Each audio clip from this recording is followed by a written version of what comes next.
आप सभी को मेरा सुप्रभात। मेरा नाम अर्चना खरे है। मैं आपकी हिंदी शिक्षिका हूँ। आज मैं आपको हिंदी बसंत का पाठ 2 बचपन इस पाठ के प्रश्नों के उत्तर बताएंगे। तो देखिए, संस्मरण से प्रश्न है, लेखिका बचपन में इतवार की सुबह क्या क्या काम करती थी? उत्तर है, लेखिका बचपन में इतवार की सुबह अपने मोजे साफ करती और जूतों में पालिश करती थी। प्रश्न नंबर 2, तुम्हें बताऊंगी कि हमारे समय और तुम्हारे समय में कितनी दूरी हो चुकी है। इस बात के लिए लेखिका क्या क्या उदाहरण देती है? उत्तर देखिए, लेखिका बताती हैं कि पहले लोग मनोरंजन के लिए घरों में ग्रामोफोन होते थे, मगर आजकल रेडियो व टेलीविज़न का उपयोग करते हैं। पहले लोग कुल्फ़ी खाते थे, आजकल आइसक्रीम खाते हैं। पहले कचौड़ी समोसा खाते थे, आज उसका रूप पैटीज़ ने ले लिया है। पहले लोग शरबत का प्रयोग करते थे, आजकल लोग कोक पेप्सी का प्रयोग करते हैं। मतलब कहने का आशय ये है कि जो लोग पहले समोसा और कुल्फ़ी और ये मतलब शरबत ये सब चीज़ें पीते थे, ग्रामोफोन का उपयोग होता था, मगर आज उन सब चीज़ों का उपयोग बहुत कम हो रहा है। और ये जो आइसक्रीम हो गया और पेटीज़ हो गया, रेडियो टेलीविज़न, इन सब का उपयोग ज़्यादा होता है। प्रश्न नंबर 3 देखिए, पाठ में पता करके लिखो कि लेखिका को चश्मा क्यों लगाना पड़ा। चश्मा लगाने पर उनके चचेरे भाई उन्हें क्या कहकर चिढ़ाते थे? उत्तर देखिए, लेखिका के आँखों में कुछ तकलीफ है तथा दिन की रोशनी में कार्य नहीं करती, बल्कि रात के अंधेरे में वो टेबल लैंप जलाकर कार्य करती थी, जिसके कारण उनकी आँखें और कमज़ोर हो गईं, इसलिए उन्हें चश्मा लगाना पड़ा। उन्हें चश्मा लगाए हुए देखकर उनका चचेरा भाई उन्हें हमेशा यह कहकर चिढ़ाता था कि आँख पर चश्मा लगाया ताकि सूझे दूर की, यह नहीं लड़की को मालूम सूरत बनी लंगूर की। अब देखिए संस्मरण से आगे प्रश्न है, लेखिका के बचपन में हवाई जहाज़ की आवाज़ें, घुड़सवारी, ग्रामोफोन और शोरूम शिमला कालका ट्रेन का मॉडल ही आश्चर्यजनक चीज़ें थीं। आज क्या क्या आश्चर्यजनक आधुनिक चीज़ें हैं जो तुम्हें आकर्षित करती, उनके नाम लिखिए। तो देखिए, आज जो चीज़ें हमें आकर्षित करती हैं वो इस प्रकार हैं, जैसे मोबाइल, किंडल, कंप्यूटर और मेट्रो ट्रेन आदि। प्रश्न 2 है, संस्मरण में आए अंग्रेजी शब्दों को छांटकर लिखो। ठीक है, तो ये आपको अपने से करना है। इस प्रश्न के उत्तर को आप अपने से करिएगा। इसके बाद देखिए, कुछ कठिन शब्दों के अर्थ हम आपको बताएंगे। जैसे शब्दार्थ हैं, फ्रॉक। फ्रॉक है लड़कियों के पहनने का घेरदार झबला। लेमन कलर, नींबू जैसा रंग। ऑलिव ऑयल, जैतून का तेल। ग्रामोफोन, गाने सुनने का यंत्र। स्पीड, गति। मितली, उल्टी।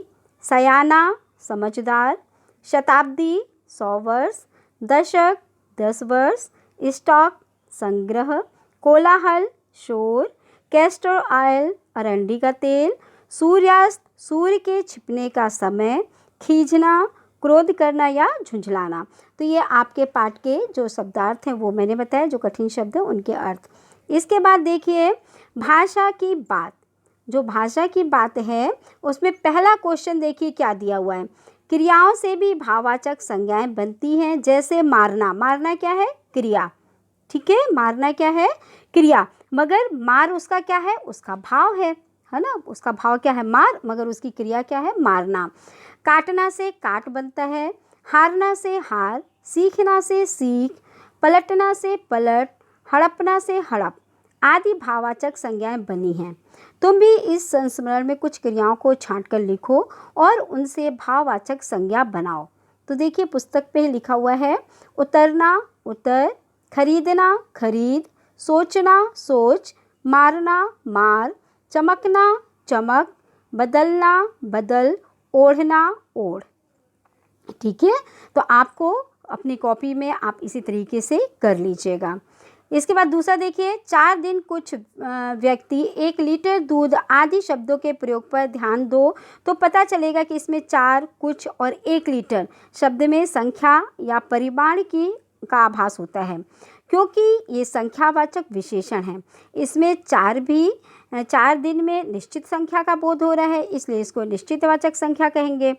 और कुछ व्यक्ति में अनिश्चित संख्या का बोध होने से इसे अनिश्चित संख्यावाचक विशेषण कहते हैं।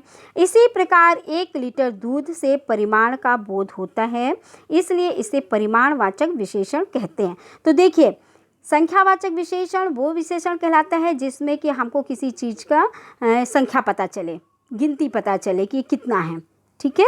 और परिमाणवाचक विशेषण वो कहलाता है जो नाप तौल की भाषा में होता है, उसको हम क्या बोलते हैं, परिमाणवाचक। जैसे हमने बोला 1 किलो आलू लाओ, ठीक है, तो 1 किलो आलू, अब 1 किलो में 4 भी चढ़ सकते हैं, 10 भी चढ़ सकते हैं, 8 भी चढ़ सकते हैं, कोई निश्चित संख्या नहीं है ना, इसको हम नाप तौल के ही तो लेंगे ना, तो ये हो जाएगा परिमाणवाचक, ठीक है। और अगर हम बोलें 1 दर्जन केले लाओ, तो हमको पता है ना 1 दर्जन केले में 12 होते हैं, तो ये निश्चित है, तो ये निश्चित संख्यावाचक हो गई। या हम बोल दे कुछ केले लाओ, तो ये कुछ केले में कोई भी संख्या हो सकती है ना, निश्चित संख्या तो नहीं है, इसलिए ये अनिश्चित संख्यावाचक विशेषण हो गया। क्लियर हुआ आपको विशेषण? इसके बाद देखिए, नीचे लिखे शब्द वाक्यों को पढ़ो और उनके सामने विशेषण के भेदों को लिखो। मुझे 2 दर्जन केले चाहिए। अब देखिए 2 दर्जन ये निश्चित है ना, तो ये निश्चित संख्यावाचक होगी क्योंकि 2 दर्जन में हमको पता है 24 केले आएंगे, इसकी संख्या क्या है, निश्चित है। 2 किलो अनाज दे दो, ये निश्चित परिमाणवाचक है। क्यों? क्योंकि 2 किलो तो निश्चय है ना, तो ये नाप के ही तो हमको देंगे, तौल के ही तो देंगे ना ये 2 किलो, इसलिए ये परिमाणवाचक हो गया।